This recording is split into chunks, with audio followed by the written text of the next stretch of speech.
Terima kasih sekali lagi buat semuanya, khususnya buat BPD lama dan BPD terpilih, sudah kasih kesempatan saya, dan yang lebih penting sudah mengizinkan saya tidur siang 2 jam lagi hari ini. Maafkan saya di rumah nggak bisa tidur siang 2 jam. Nanti saya laporan sama Pak Salmon, tak bilang, enak sekali di Kalimantan Tengah aku bisa tidur 2 jam. Ada yang tidur siang hari ini? Oh iya, seger ya kita ya. Oke, puji Tuhan. Ini yang terakhir dari seri kita tentang The Loving and Serving Church. Bagaimana kita ada rahasia, suatu rahasia untuk menjadi besar. Jadi kita sudah belajar kemarin bagian pertama dan bagian kedua. Coba tolong slide berikutnya, Kak. Bagian pertama kita sudah belajar bagaimana kita mengenali hati kita atau motivasi kita, dan kita turut mengambil bagian dalam apa, saudara? Yang pertama kemarin cawan penderitaan. Tanyain temennya, kamu minum kopi apa minum cawan penderitaan?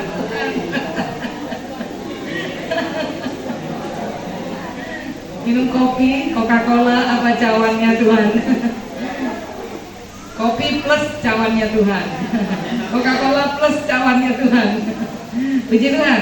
Ya. Kemudian yang kedua kemarin kita belajar, yang part 2 adalah bagaimana kita memahami pola kerajaan, piramida yang terbalik. Siapa yang terbesar bukan di atas, yang puncak, yang pimpinan tertinggi justru di bawah. Tuhan memutar balikan itu untuk apa? Untuk kalau kamu mau menjadi besar, kamu harus rendah hati. Kita menyerahkan semua yang Tuhan berikan kepada kita dengan ketulusan dan kerendahan hati, kita persembahkan lagi untuk Tuhan. Amin. Oke, sekarang yang ketiga, ya. Yang ketiga ini implementasinya sekarang. Bagaimana kita mengimplementasikan, bagaimana kita menerapkan semuanya itu supaya kita benar-benar nyata pelayanan kita ini kepada Tuhan. Haleluya. Kita membaca dulu ayatnya. Mari kita akan baca bersama-sama dari Matius pasal 20 ayat yang ke-28. Slide berikutnya, Kak. Saya bacakan ayatnya. Sama seperti anak manusia datang bukan untuk dilayani, melainkan untuk melayani dan untuk memberikan nyawanya menjadi tebusan bagi banyak orang. Saudara bisa baca sama-sama itu? Terlalu kecil ya? Bisa? Oke, yang bisa ayo kita baca sama-sama. 1, 2, 3. Sama seperti anak manusia datang bukan untuk dilayani, melainkan untuk melayani dan untuk memberikan nyawanya menjadi tebusan bagi banyak orang. Ayat ini menjelaskan bahwa Tuhan Yesus datang bukan minta dilayani, melainkan dia melayani. Bahkan Tuhan Yesus menjadi tebusan bagi banyak orang, termasuk saya, amin, termasuk saudara, termasuk suku Dayak, apa yang kemarin yang paling susah, Bakumpai, amin. Ya, Dayak yang lain-lain, Tuhan Yesus datang untuk mereka semua. Tuhan Yesus datang bukan untuk dilayani, tapi untuk melayani, bahkan menyerahkan nyawanya bagi tebusan buat kita semua. Haleluya. Berikan kemuliaan dulu bagi Tuhan yang sudah menyerahkan nyawanya bagi kita. Ya, kita nggak ada apa-apanya. Kita mungkin belum sampai menyerahkan nyawa. Mungkin ada yang sudah pernah kena parang ya Pak ya, hampir kena parang Pak ya. Di mana? Di Cilacap. Udah dicari-cari orang. Dulu waktu kami pelayanan juga pertama di Bali, itu kami ini kontraktor ya, pindah-pindah, maksudnya kontrakan gitu ya, kontraktor, pindah-pindah rumah, kontrak. Pertama kali kami melayani itu sebuah rumah kami kontrak, kemudian di Denpasar ini, kemudian garasi mobilnya itu kami bongkar di gereja. Garasi mobilnya itu ruangan itu 4x10 mungkin kayak gitu, nggak sampai 10 lah, mungkin 4x8 begitu saja kami bongkar. Kemudian gereja itu cepat sekali menjadi penuh. Orang parkir di depan banyak, akhirnya diresolusi sama tetangga-tetangga sekitar situ. Dan saudara tahu ya, kalau sekarang di Bali ini sudah lebih terbuka ya, tidak seperti waktu kami baru masuk dulu. Begitu kuat sekali roh-roh jahat itu. Mungkin kalau saudara orang yang belum pernah datang ke Bali terus menginjakkan kaki di Bali, kalau sekarang nggak terlalu terasa, zaman dulu terasa sekali gitu ya. Bali itu begitu mencengkeram, kuasa kegelapannya itu terasa banget gitu ya. Nah, jadi kamar kami, di sebelah kamar kami itu ada kayak halaman kosong. Di situ biasanya teman-teman kita dari agama Hindu itu melakukan sembayangan di situ. Apa yang terjadi? Setiap malam mereka sembahyang di sebelah kamar kami itu. Dan saya tahu itu adalah roh-roh jahat yang diundang. Dan kemudian seringkali itu mengganggu kami. Suami saya itu seringkali cekek gitu. Roh-roh jahat itu datang. Saya dulu juga pernah itu pelayanan, pertama kali pelayanan di Bali. Jadi waktu itu saya hamil anak yang kedua, baru berapa bulan, baru 2 bulan hamil. Kemudian saya harus tinggal di rumah sendiri berdua dengan anak saya yang tadi umur 1 tahun. Pak Salmon waktu itu pergi ke Malang karena harus ikut S2 mengambil lanjutan studi. Saya di rumah sendiri. Malam itu tidur sama anak saya. Malam-malam saya terbangun karena saya itu bermimpi. Saya itu bermimpi sedang menghadiri satu kebaktian di satu gereja, yang gereja itu waktu itu gereja yang paling besar di Bali, gereja Pentakosta. Saya kenal sekali dengan hamba Tuhannya, pendetanya. Terus dalam mimpi saya bertanya, Om, bagaimana sih gereja ini bisa besar kayak begini? Kami baru merintis loh, cuman berempat aja Om, doakan saya Om. Saya itu bilang begitu. Terus si Om Gembala ini bilang begini, saya sudah kalahkan orang kuatnya di Bali, makanya Tuhan kirimkan jiwa-jiwa, katanya. Oh, saya bilang gitu. Orang kuatnya itu seperti apa Om? Saya tanya. Orang kuatnya di Bali, merinding lagi, rambutnya panjang, putih, kukunya panjang, katanya, matanya bulat, melotot, ada bertaring, katanya begitu. Terus saudara-saudara, itu sudah saya kalahkan. Waktu saya menoleh, kenapa di sebelah saya ternyata orang itu, saudara. Makhluk itu yang disebut, itu dalam mimpi saya ya. Waktu itu, makhluk itu, kalau di Bali namanya LEAK. Ya, itu ya, saudara bisa baca sendiri ya. Dia berdiri, dia kenakan kukunya, matanya melotot, dia mendatangi saya. Dan dia cekik saya, dia cengkeram saya begini, saudara. Saya tidak bisa apa-apa. Saya tidak bisa ngomong dengan mulut saya karena begitu mendadak. Tapi hati saya tetap milik Tuhan. Hati saya tidak diikat oleh iblis. Dalam nama Tuhan Yesus, aku kalahkan kamu. Dalam nama Tuhan Yesus, kuasa kegelapan, saya sebut namanya dari LEAK. Kamu tidak berhak atas aku. Tubuhku ini milik Kristus. Darah Yesus sudah menebus aku dengan kuasanya. Enyah engkau, pergi engkau, pergi dalam nama Yesus. Saudara tahu, saya mendapat kekuatan yang besar. Saya tangkap tangannya, saya dudukkan dia, saya pegang tangannya, saya ikat. Saya nggak tahu kekuatan dari Tuhan. Saya ikat, kemudian saya tendang dia sampai seperti itu. Saya dudukkan lagi. Kemudian dalam mimpi saya melihat mahasiswa Sakti yang saya nggak kenal. Itu saya lihat mukanya, saya pikir mereka lagi praktek gitu. Padahal mereka belum datang loh. Kemudian saya bilang, itu sudah kalah, sekarang kamu lanjutkan. Saya bilang begitu. Aduh saudara, saya terbangun, Tuhan Yesus. Dan saya benar-benar bergumul pada waktu itu. Anak saya kan nggak apa-apa itu, tidur. Waktu bangun itu, saya terbangun, saya pegang, badannya tiba-tiba panas. Saya tahu ini saya pergumulan. Itu tengah malam, jam 2 malam. Bayangkan saudara, saya seorang ibu sendirian dengan anak saya dalam keadaan hamil. Saudara tahulah kuasa-kuasa kegelapan suka sekali dengan bayi dalam kandungan. Saya berdoa malam itu semalam-malaman sampai tak bisa tidur. Dan yang Tuhan tunjukkan kepada saya itu menjadi satu kekuatan. Seminggu kemudian mahasiswa Sakti yang saya lihat mukanya di mimpi saya itu 3 orang wanita datang waktu itu di Tabanan, saudara. Dan mulai dari situlah Tuhan melepaskan jiwa-jiwa. Ada 13 orang yang bertobat percaya kepada Tuhan. Berikan tepuk tangan kepada Tuhan. Amin. Kuasa Tuhan itu nyata. Saya percaya di Bali juga nggak jauh-jauh lah kayak di sini juga hampir sama, ya kan? Ya kan Bapak Ibu ya?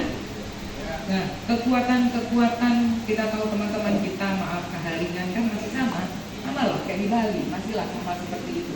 Dan itu adalah tantangan kita untuk melayani. Kita tahu bahwa Tuhan Yesus itu datang Dia memberikan nyawanya. Waktu itu saya diingatkan juga oleh ayat ini. Waktu saya bermimpi itu, saya kemudian bersujud menyembah Tuhan. Saya bilang, apalah artinya nyawa saya kalau Tuhan Yesus sudah menyerahkan nyawanya buat saya. Seandainya saya mati hari ini pun, saya sudah melakukan apa yang Tuhan utus, apa yang Tuhan suruh buat saya. Tapi Tuhan Yesus tidak akan mempermalukan saya. Nanti ditanya, kenapa ibu gembala itu meninggal? Oh, dicekik LEAK. Kan gak lucu ya kan? Bagaimana mau jadi kesaksian ibu gembala kok meninggal karena dikalahkan kuasa kegelapan? Gak mungkin. Tetapi ketika kita menyerahkan diri kita kepada Tuhan, kita tahu bahwa Tuhan sudah memberikan nyawanya buat kita. Sekarang kita tidak lagi takut kehilangan nyawa kita. Bukan karena kita pemberani atau sok pemberani, tetapi kita tahu bahwa yang punya langit, yang punya surga, yang punya bumi ini aja menyerahkan nyawanya untuk kita. Apalagi kalau kita ciptaannya. Berikan tepuk tangan kemuliaan buat Tuhan. Dahsyat Tuhan. Amin. Kemudian yang selanjutnya, ayat yang kita baca di dalam Yohanes pasal 3. Yohanes pasal 13 ayat 3 sampai 5. Kalau slide berikutnya Kak. Ya. Kita baca sama-sama ya Bapak Ibu. Yohanes 13 ayat 3 sampai 5. Ini adalah teladan pembasuhan kaki dari Tuhan Yesus. Saya baca ayat yang ketiga, ayat yang ganjil, Bapak Ibu baca ayat yang genap ya. Yesus tahu bahwa Bapaknya telah menyerahkan segala sesuatu kepadanya dan bahwa ia datang dari Allah dan kembali kepada Allah. Yuk ayat selanjutnya, 1, 2, 3. Lalu Yesus sedang menanggalkan jubahnya, ia mengambil selai kain hitam dan mengikatkannya pada pinggang. Sama-sama, 1, 2, 3. Kemudian ia menuangkan air ke dalam sebuah basi, lalu mulai membasuh kaki murid-muridnya, lalu menyekanya dengan kain yang terikat pada pinggangnya. Mari kita sudah belajar bahwa Tuhan Yesus tidak hanya berkata-kata, aku datang bukan untuk dilayani tapi untuk melayani. Itu bukan sebuah kayak slogan, bukan cuma meme-meme gitu ya, bukan cuma kata-kata, bukan cuma omon-omon sama sekarang kita bilangnya. Tapi Tuhan Yesus benar-benar melakukannya. Waktu dia masuk ke rumah salah seorang muridnya, biasa orang Yahudi itu ada mencuci kaki, itu adalah budaya mereka. Untuk apa? Yang pertama, mereka menghormati tamu yang datang. Jadi tuan rumah akan menyediakan baskom berisi air, kemudian lap untuk menyeka dan kemudian menyeka. Kenapa juga? Karena di Israel sana itu banyak debu kotor. Orang masuk ke rumah seseorang harus bersih supaya nggak bawa bakteri, kuman-kuman seperti itu. Nah itu adalah satu penghormatan bagi tamu yang datang. Waktu Tuhan Yesus dan 12 orang muridnya duduk, tuan rumah diam aja, murid-muridnya juga nggak mau melayani. Murid-muridnya saling lihat-lihatan. Kalau mau melayani, mana ini tuan rumahnya nggak datang bawa air. Yang lain juga merasa canggung, apa yang harus kita lakukan? Mungkin murid-muridnya nunggu, kok Yohanes nggak ngambil air? Mungkin Yakobus bilang, kamu dong yang paling muda di sini, kamu yang ambil air. Nah, kadang-kadang kita juga sama seperti murid Tuhan Yesus, menunggu-menunggu. Siapa yang selayaknya ngambil? Jabatanku lebih tinggi loh dari kamu. Maaf ya, aku ketua loh, sorry. Ya kan? Seringkali kita menganggap seperti itu. Saya BPP loh, sorry Pak Galung, sorry Pak. Ya kan? Seringkali kita sama seperti murid ini melihat-lihat, dan momen yang seperti itu Tuhan Yesus ambil satu inisiatif. Dia melihat dari gerakan murid-muridnya, gesturnya udah kelihatan nih, gak ada yang mau merendahkan diri. Tuhan Yesus tidak memerintahkan murid-muridnya. Kalau dia mau bilang kan bisa, dia bilang aja, Yohanes, ambil itu air, cepat sini, cuci kaki kamu. Pasti Yohanes akan jalan. Tetapi apa yang Tuhan lakukan? Dia ambil air itu, dia basuh kaki murid-muridnya. Pernahkah saudara melihat yang punya surga, yang punya dunia ini datang merendahkan diri sampai sujud di bawah kaki murid-muridnya, dicuci kaki murid-muridnya? Apakah kerendahan hati kita sudah sampai kepada keteladanan yang seperti Yesus punya ini? Ya, itu menjadi perenungan buat kita. Kita sudah bahas banyak, ya. Itu jadi perenungan buat kita, buat saya secara pribadi. Kadang-kadang masih ada kesombongan, keangkuhan yang kita punya Karena apa? Karena embel-embel di belakang nama saya. Nama saya Putu Oka Nurdiati Yudiarti ini. Ada embel-embel yang dikasih dari akademisnya. Aduh, harusnya nggak usah dipakai kali ya. MTH. Nah, sekarang sebentar lagi MTH-nya itu akan tambah lagi gelar di depannya. Karena saya sedang menyiapkan disertasi saya. Nanti ada di depannya ditulis DR gitu. Wow. Tambah tinggi lagi saya kalau ketemu nanti sama Pak Kelu. DR, maaf ya, SPH belakangan ya. Wow. Ya, kalah 2 langkah. SPH itu baru ST, ini DR ini. Es jeruk. Ya kan? Apalah kita ini, Tuhan Yesus ampuni kami. Amin.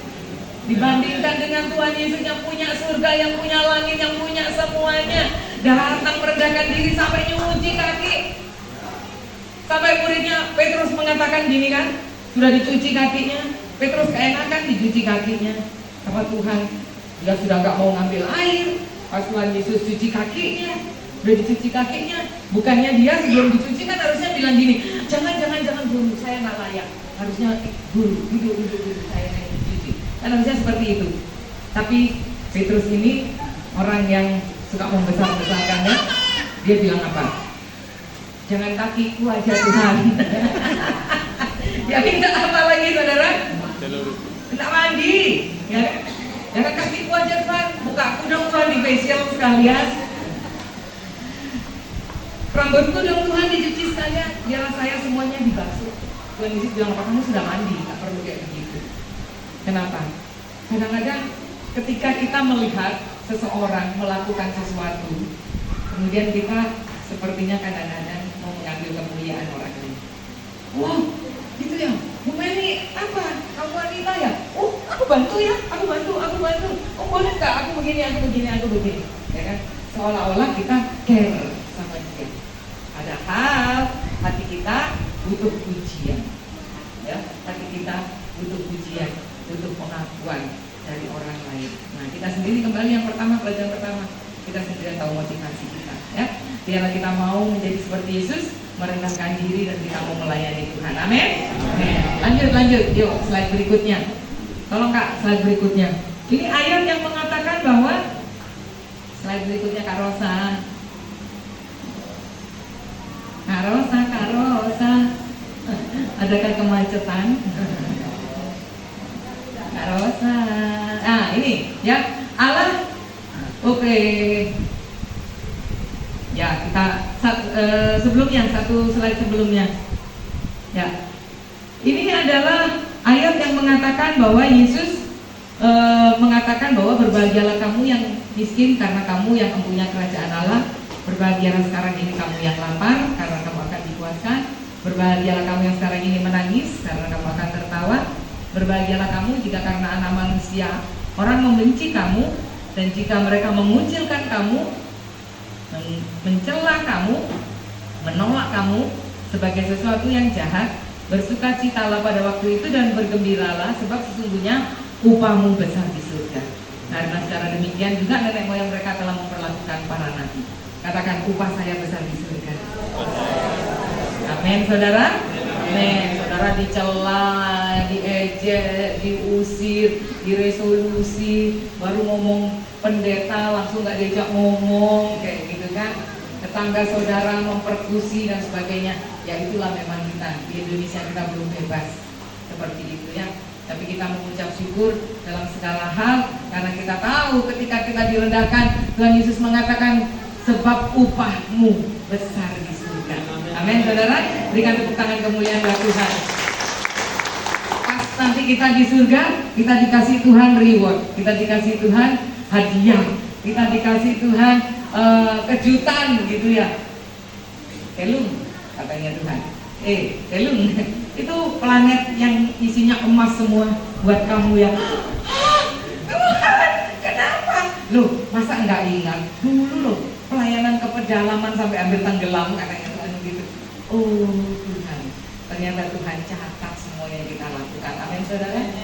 Amin. Saya nggak tahu, kita semua nggak tahu kan ya. Apa nanti kejutan yang Tuhan berikan ketika kita di surga? Pikiran kita sekarang ini sebatas ini aja. Kemarin yang seperti saya ajak saudara bermimpi, ayo mulai punya sesuatu supaya kita bisa bebas finansial, hidup lebih bagus, gak mikirin duit lagi, gak mikirin bekerja, cari uang, tetapi uangnya kita sekarang yang bekerja untuk kita. Saudara punya rumah kos-kosan 12 kamar seperti itu kan, tiap setiap bulan menghasilkan uang 20 juta. Enak kan mimpi kan, bilang haleluya. Punya kebun sawit 10 hektar, tiap bulan 40 juta, amin. Amin. Amin. Haleluya. Mulai dari sekarang, yang P3K, yang kerja di Kemenak, saudara yang kerja di mana, itu adalah tambahan bonus yang Tuhan berikan kepada saudara, amin. Iya, untuk apa? Oh, haleluya, saya senang itu karena saudara semangat. Jangan tambah penghasilan, pengeluaran gede. Belum aja dengar mau dapat insentif, sudah berpikir sini, sudah lihat-lihat di Shopee, yang baru ya, waduh, tahan tangannya, tahan kayak tangannya Pak Kelung tadi mau angkat tangan, tahan, jangan dikasih. Perlu berdoa, Tuhan, tahan tanganku Tuhan dari check out keranjang Shopee. Betul? Tahan, ibu-ibu, bapak-bapak, tahan. Oke. Tahan. Nah, saya mau cerita nih. Saya punya kebiasaan baru. Saya tuh suka juga check out Shopee. Kadang-kadang pas sampai gitu ya, waduh, ternyata ini nggak perlu sebetulnya. Cuman karena iseng aja tangan gitu ya. Nah sekarang saya punya kebiasaan. Jadi begini, ketika saya mau check out, saya lihat berapa itu harganya, 1 juta sekian. Saya beralih ke perak. Sudah tahu kalau perak mau naik? Nah itu investasi juga ya. Emas sekarang kan gak terjangkau, udah 2.300.000. Kemarin saya nyesel, saya pernah beli emas tuh harga masih 600. Saya jual ketika 1 juta lebih. Ternyata sekarang sudah sampai 2.300.000 itu kalau menjual aja. Gitu kan, saya nyesel, udah saya jual emas, saya nggak punya emas lagi. Dan sekarang saya cuma punya emas salmon yang 70 kilo. Salmon ginsang yang 70 kilo. Jadi sekarang saya ketika mau check out gini, Tuhan tolong, saya check out 1 juta, saya beli perak lah. Perak itu 1 juta sekian dapat 25 gram. 2030 akan naik katanya 10 kali lipat. Walaupun tidak 10 kali lipat, 5 kali lipat aja kan kita udah untung. Sekarang itu loh, baru 40.000 sampai 50.000 aja per gram. Ayo itu, ya kan? Daripada cekot-cekot alis, kutek, gila, baju, gitu kan? Nah, sekarang apa? Belum mata. Belum matanya 2 meter. Bisa dikipas orang. Badai, anti badai. Haleluya. Sekarang kalau mau tangannya masih gatel check out, pergi ke perak. Sayangnya saya tidak di endorse loh. Saudara tahu nggak nama di endorse? Oh di endorse, taruh nama saya dapat dari saudara, nanti setiap kali saudara check out perak saya dapat persenan karena nggak ada endorse saya. Lebih baik ke situ, simpan, saudara simpan. Pinter-pinter gitu loh, ya kan? Simpan, tabung duitnya. Ada tanah murah, dibeli, dibayar. Supaya nanti apa? Supaya uang kita itu nanti yang bekerja untuk kita. Sekarang kita masih bekerja untuk mencari uang, kedepannya 10 tahun lagi uang yang bekerja untuk kita. Kita tinggal tenang-tenang dan melayani Tuhan. Amin, saudara? Berikan tepuk tangan kemuliaan bagi Tuhan. Amin. Slide berikutnya Kak Rosa. Ya, pelayanan adalah identitas bukan proyek. Sebutkan sama-sama. Pelayanan adalah identitas bukan proyek. Kita tidak melayani Tuhan waktu kaum wanita bikin jumlah wanita. Kita tidak melayani Tuhan waktu pria integritas bikin acara.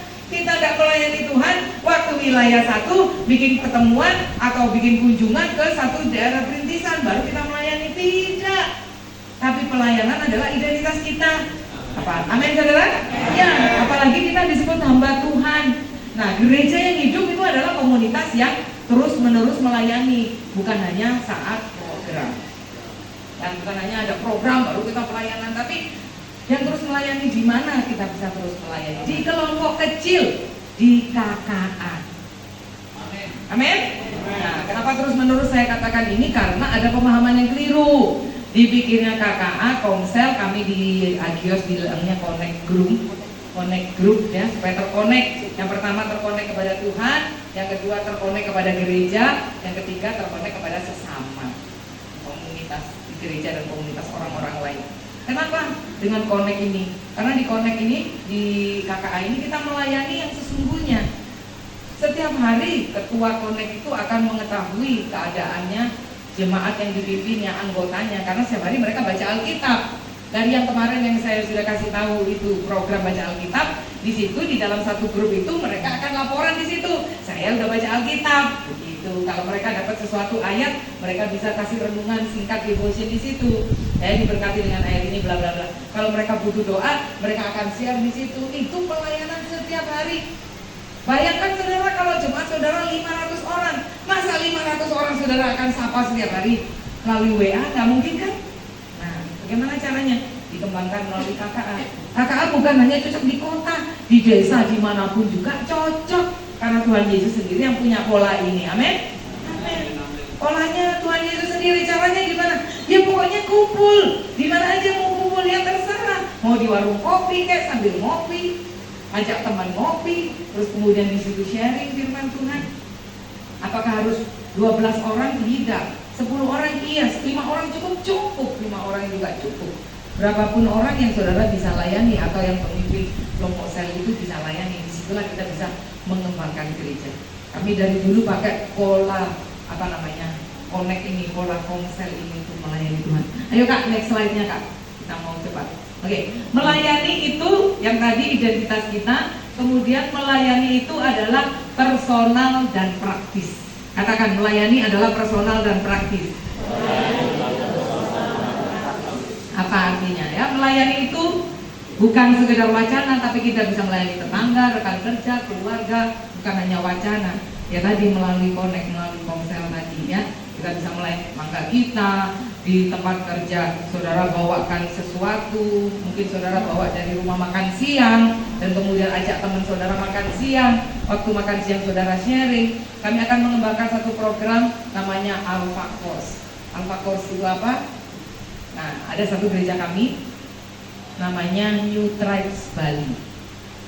Gembalanya adalah Pastor Donald Butera dari USA. Ada yang kenal? Tak kenal ya, tak tahu ya. Beliau soalnya bukan misionaris yang keliling ya. Jadi beliau ini bikin satu gereja, itu adalah gereja bahasa Inggris seperti ICC itu Pak di Medan. Ini di Bali namanya New Tribes Bali. Sewa di satu mall besar sekali gereja itu. Di lantai 3 parkir itu kosong, itu nggak tahu berapa besar, pokoknya besar banget. Itu udah dia pakai, di situ dia bangun. Dia memenangkan banyak sekali orang-orang non Kristen. Pakai cara ini Alpha Course. Itu ada video-video itu tidak bercerita tentang Yesus, tidak, tetapi tentang kehidupan sehari-hari. Saya misalkan akan nonton itu, kan biasa kita nonton TikTok bareng gitu kan. Nah saya nonton sama teman saya yang belum percaya. Nonton aja, kamu lagi lihat apa sih ini loh, gitu, coba kamu lihat.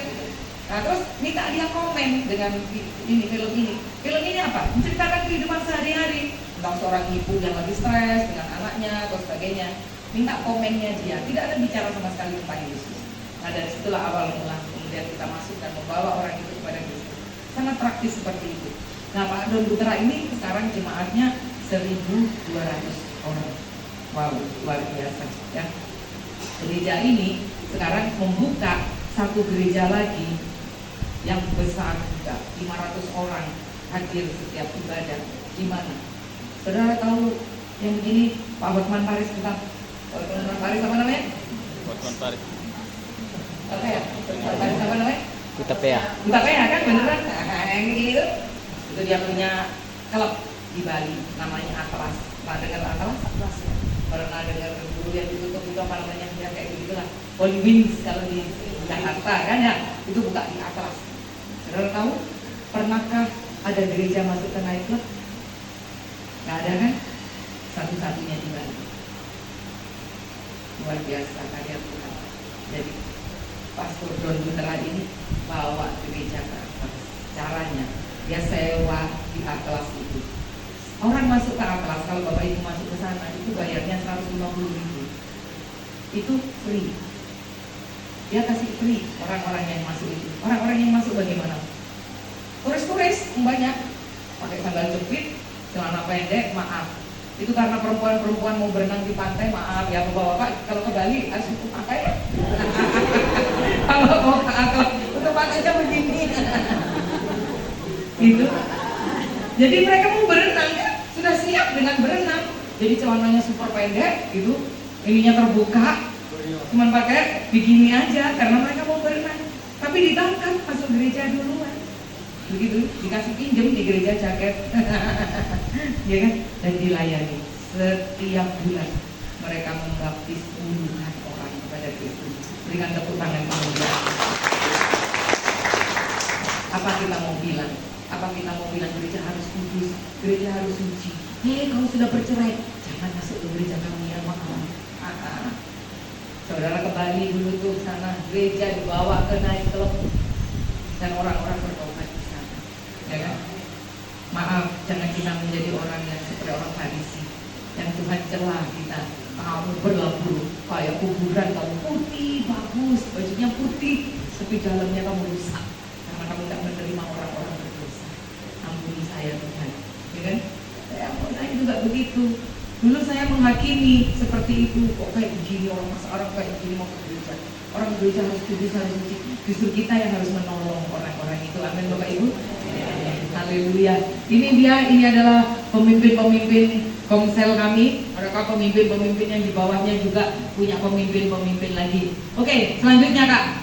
Ya, menjadi tebusan di dunia kecil kita, setiap tindakan melayani mempresentasikan Kristus sebagai penebus.